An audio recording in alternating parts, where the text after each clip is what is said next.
আজি আপোনালোকৰ লগত মই অন্য এটা খবৰ শ্বেয়াৰ কৰিম। বিশেষকৈ আজিৰ খবৰটো হৈছে আমাৰ টিউটৰ ছাৰ বাইদেউসকলৰ কাৰণে এটা গুৰুত্বপূৰ্ণ খবৰ অসম চৰকাৰৰ পৰা পাব্লিছ হৈছে। বিশেষকৈ আমাৰ টিউটৰ ছাৰ বাইদেউসকলক টিউটৰৰ পৰা টিচাৰ আপগ্ৰেড কৰিবৰ কাৰণে LPMৰ ক্ষেত্ৰত খুব এটা গুৰুত্বপূৰ্ণ খবৰ আমাৰ টিউটৰ ছাৰ বাইদেউসকলৰ। আৰু এইখন নটিচত কি আছে সেয়া আপোনালোকৰ লগত শ্বেয়াৰ কৰিম। আপোনালোকে স্কিপ নকৰি শেষলৈ ভিডিঅ'টো চাই থাকিব আৰু 40 জন টিউটৰ ছাৰ বাইদেউসকলে সেইখিনি প্ৰয়োজ্য হ'বনে নহ'ব সেইখিনি কথাও আপোনালোকৰ লগত শ্বেয়াৰ কৰিম। আপোনালোকে স্কিপ নকৰি শেষলৈ ভিডিঅ'টো চাই থাকিব। আৰু সেইখন নটিচ 9/2/2026 তাৰিখে পাব্লিছ কৰিছে। ইয়াত লিখিছে gov of Assam office of the director of elementary education Assam Kahilipara Guwahati 19। ইয়াত নিশ্চয় আপোনালোকে স্ক্ৰীনত ফটো কৰিছে। ইয়াত কৈছে নটিফিকেশ্যনত it is hereby notified to the provincialized tutor district with list of the includes who have the acquiring the requisition of educational and professional qualification as per NCT guideline for upgradation the post teacher who have the qualified DLED are hereby I request to attend and the DE Assam for 11 AM to 4 PM for verification on the uploading the document as per schedule date of the mention here বুলি নিশ্চয় আপোনালোকে screen photo কৰিছে। কাৰণ যিসকল tutor sir বাইদেউসকলে NCT guideline মতে tutor পৰা teacher upgrade কৰিবৰ কাৰণে যিখিনি প্ৰফেশ্যনেল কোৱালিফিকেশ্যন অলৰেডি গ্ৰহণ কৰিছে তেখেতসকলক আপোনাৰ আৰু সেই ভেৰিফিকেশ্যনত মতা হৈছে। যিসকলে এপ্লাই কৰিছিলে, যিসকল DLED লৈছিলে আৰু সেই DLED ডকুমেণ্টখিনিৰ ভেৰিফিকেশ্যনৰ কাৰণে তেখেতসকলক নিমন্ত্ৰণ কৰা হৈছে আপোনাৰ DE অফিচলৈ 11 বজাৰ পৰা 4টা বজাৰ ভিতৰত।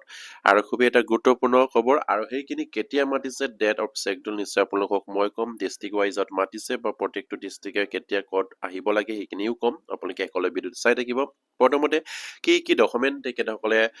হাতত ৰাখিব লাগিব বা সেইটো ভেৰিফিকেশ্যনৰ কি ডকুমেণ্ট আনিব লাগিব। ইয়াত কৈছে list of the testimonials and অব্লিক্স ডকুমেণ্ট। ইয়াত 1 নম্বৰত কৈছে paper related to proof in service as on 10/8/2017 10/8/2014 চনৰ যিখিনি ইন ছাৰ্ভিচত থকা তেখেতসকলৰ ৰিলেটেড ডকুমেণ্ট আনিব লাগিব। 1 number appointment letter accept the joining report of this the applicant. ইয়াত কৈছে এপইণ্টমেণ্ট লেটাৰ আৰু একচেপ্ট জইনিং ৰিপৰ্টটো। আৰু ইয়াত স্কুল মেনেজিং কমিটিৰ SMC স্কুল ৰেচপেক্ট এপইণ্টমেণ্ট এপ্লিকেণ্টৰ যিখিনি কনচাৰ্নছ SMCৰ পৰা দিছে সেইখিনি লাগিব। 3 number photocopy of the attendance register of the school during the service period to the applicable duly counter signs by the head of institution। আৰু তেখেতে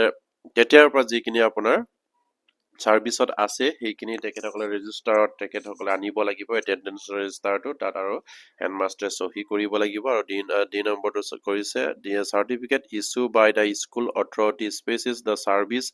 is of the applicant the school as on 10/8/2017। ইয়াত উল্লেখ কৰিছে। নিশ্চয় আপোনালোকে স্ক্ৰীনত photo কৰিছে। খুবেই এটা গুৰুত্বপূৰ্ণ খবৰ টিউটৰ ছাৰ বাইদেউসকলৰ কাৰণে। ই নম্বৰটোত ইয়াত উল্লেখ কৰিছে salary statement starting the pay band basic pay DA other allowance of the applicants for the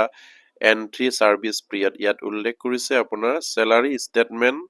starting pay বেনৰ ৰিচিপ্ট কপি আনিব লাগিব। আৰু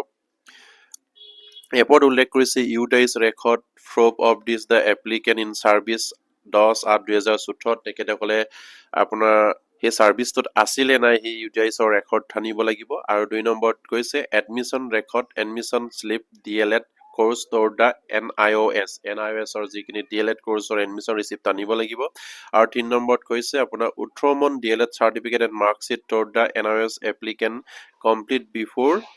01/04/2019 আগত মানে তেখেতসকলে 18 মহীয়া যিখিনি NIOSৰ পৰা DLED কৰিছিলে সেইখিনি কমপ্লিট কৰিব লাগিব। আৰু ইয়াত নিশ্চয় আপোনালোকে স্ক্ৰীনত প্ৰত্যক্ষ কৰিছে ডিষ্ট্ৰিক্ট ৱাইজত ইয়াত মাতিছে। আৰু কেতিয়া তেখেতসকলক মাতিছে 11/2/2026 তাৰিখে মাতা হৈছে। The district wise schedule is given বিলো। ইয়াত উল্লেখ কৰিছে 11/2/2026 নলবাৰী ধুবুৰী ধেমাজি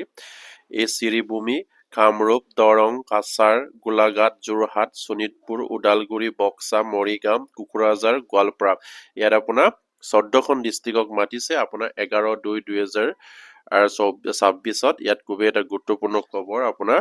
ফেব্ৰুৱাৰী মাহৰ 11 তাৰিখে তেখেতসকলক মতা হৈছে আপোনাৰ DE অফিচলৈ। আৰু 14খন ডিষ্ট্ৰিক্টক একেলগে মতা হ'ব। আৰু কাৰ নাম আছে লিষ্টত কিমানজন আহিছে সেয়া নিশ্চয় মই আপোনালোকৰ লগত শ্বেয়াৰ কৰিম। আপোনালোকে স্কিপ নকৰি শেষলৈ ভিডিঅ'টো চাই থাকিব।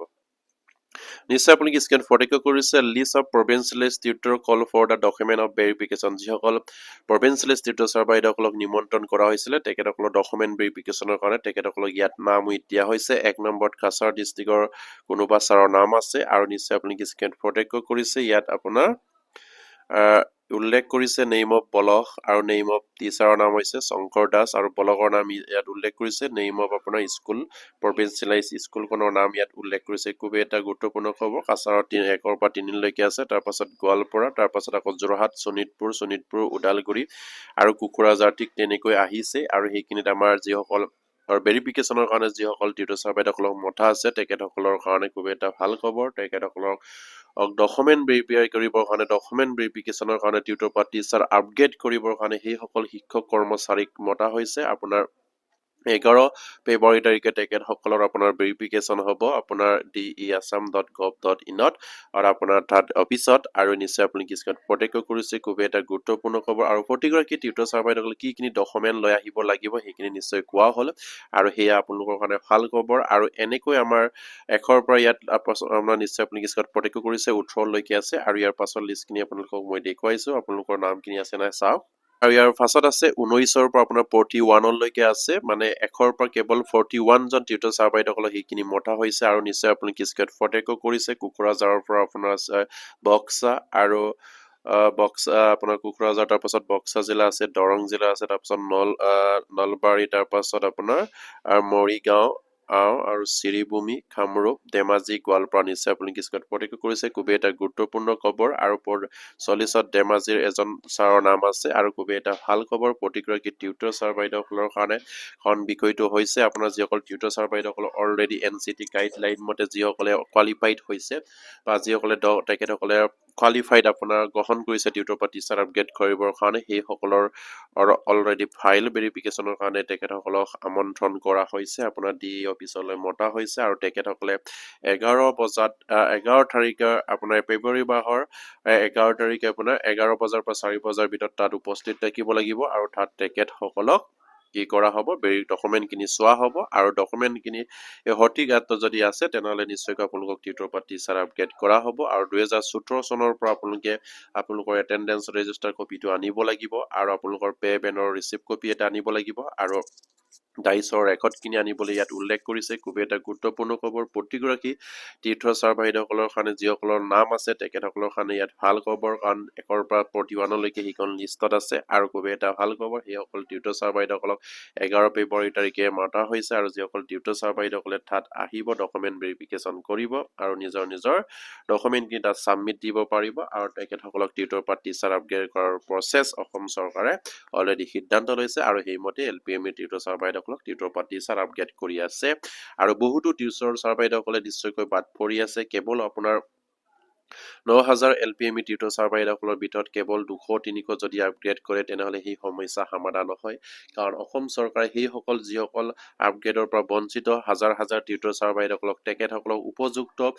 কোৱালিফিকেশ্যনখিনি গ্ৰহণ কৰিবৰ কাৰণে প্ৰফেশ্যনেল কোৱালিফিকেশ্যনখিনি গ্ৰহণ কৰিবৰ কাৰণে সুবিধা প্ৰদান কৰিব লাগে কিন্তু সেই 5 বছৰত সেই টিউটৰ ছাৰ বাইদেউসকলক কোনো এটা সুবিধা প্ৰদান নকৰিলে আৰু টিউটৰ ছাৰ বাইদেউসকলে ইমানখিনি দাবী উত্থাপন কৰাৰ পাছতো তেখেতসকলক আপগ্ৰেডৰ কাৰণে কোনো এটা বিকল্প ব্যৱস্থা অসম চৰকাৰে গ্ৰহণ নকৰিলে যিসকল টিউটৰ ছাৰ বাইদেউসকলে টিউটৰ নোহোৱাৰ আগতে যিসকলে সেইখিনি এই কোৱালিফিকেশ্যন গ্ৰহণ কৰি ৰাখিছিলে সেইসকলৰ কাৰণেহে ভাল খবৰ যিসকল এতিয়ালৈকে গ্ৰহণ কৰিব পৰা নাই তেখেতসকলৰ কাৰণে কোনো ভাল খবৰ অহা নাই টিউটৰ ছাৰ বাইদেউসকলৰ কাৰণে কিন্তু সেই হাজাৰ টিউটৰ ছাৰ বাইদেউসকলৰ ভিতৰত কেৱল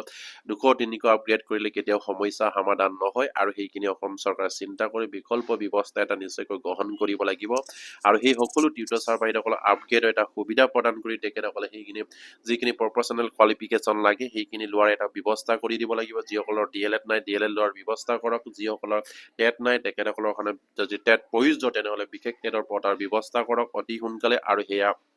মাননীয় মুখ্যমন্ত্ৰী অলৰেডি হয়তো ঘোষণা কৰিছে টিউটৰ ছাৰ বাইদেউসকলৰ কাৰণে বিশেষ টেট পতাৰ এটা ব্যৱস্থা চিন্তা চৰ্চা কৰিছে বুলি সেইখিনি অতি সোনকালে কৰিব লাগে আৰু টিউটৰ ছাৰ বাইদেউসকলৰ সমস্যাখিনি অসমৰ পৰাই নাইকিয়া কৰিব লাগে বুলি মাননীয় মুখ্যমন্ত্ৰীক অনুৰোধ কৰাইছে আৰু প্ৰতিগৰাকী টিউটৰ ছাৰ বাইদেউসকলে ন্যায় পাব লাগে তেখেতসকলক প্ৰতিজনকে টিউটৰ পৰা টিচাৰ আপগ্ৰেড কৰাৰ এটা সুযোগ প্ৰদান কৰিব লাগে আৰু তেখেতসকলৰ সেই ব্যৱস্থা অসম চৰকাৰে যদি মাননীয় মুখ্যমন্ত্ৰীয়ে যদি গ্ৰহণ কৰিব বিচাৰে নিশ্চয়কৈ পাৰিব আৰু প্ৰতিগৰাকী টিউটৰ গুৰুক মই এটাই অনুৰোধ কৰিম আপোনালোকে জানতে এনেকৈ আমাৰ ভিডিঅ' ভিডিঅ'বিলাক শ্বেয়াৰ কৰি দিব প্ৰতিজন টিউটৰ গুৰুৱে গম পায় অসম চৰকাৰে গম পায় আপোনালোকৰ প্ৰতি হয়তো সহানুভূতি হৈ আমাৰ টিউটৰ ছাৰ বাইদেউসকলৰ সমস্যাটো সমাধান কৰা এটা সিদ্ধান্ত অসম চৰকাৰে গ্ৰহণ কৰিব পাৰে সেয়েহে মাননীয় মুখ্যমন্ত্ৰী আৰু শিক্ষামন্ত্ৰীলৈ অনুৰোধ থাকিল আৰু প্ৰতিগৰাকী টিউটৰ গুৰুলৈ অনুৰোধ কৰিম আপোনালোকে মাননীয় মুখ্যমন্ত্ৰী আৰু শিক্ষামন্ত্ৰীক যাতে নেকি দৃষ্টিগোচৰ কৰাব পাৰে আমাৰ ভিডিঅ'বিলাক আপোনালোকে শ্বেয়াৰ কৰিব বুলি আশা ৰাখিলোঁ নমস্কাৰ জয় আগম